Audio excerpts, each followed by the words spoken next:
it started as like a coffee tasting club.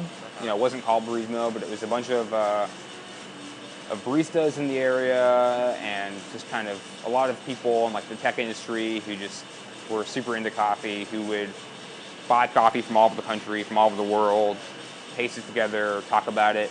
And then from that, they kind of developed this blog. And the blog is really where the group started to get traction. Before we were a roastery, the blog was featured in like Barista Magazine and stuff like that, for just kind of a lot of the dialogue that was happening on that blog. A lot of the conversation was at the time pretty progressive.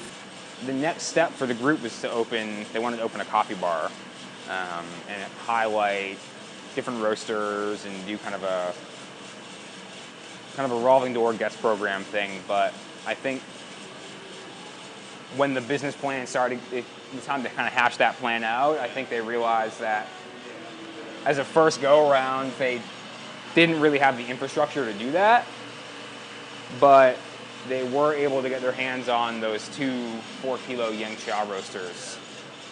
So we started in this hallway space in Arlington, which is a town up from Cambridge.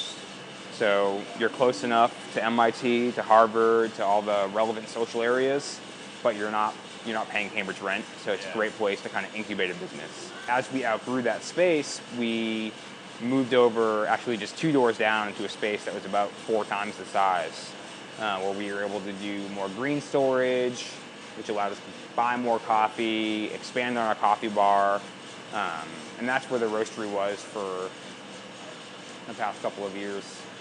Heading into first crack now on the roastery.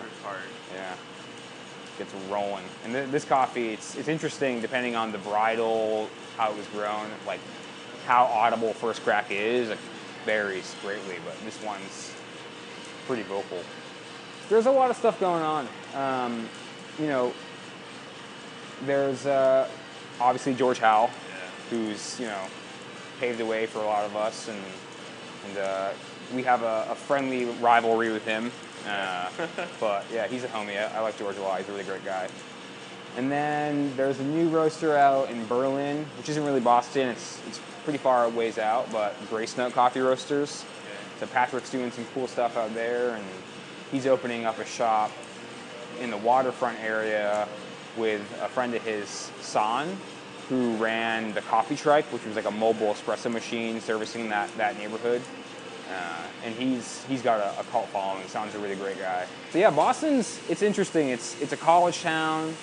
So you got a lot of students, and it's the downtown scene, like the financial scene. So you got a lot of business folk. So there's a lot of people.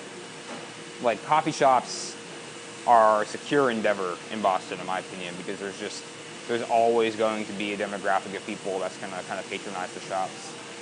And compared to like New York and obviously out west, like, it's a younger scene. It's growing. It's very tight knit. It's small, but there are more people coming onto the scene, more people embracing the scene.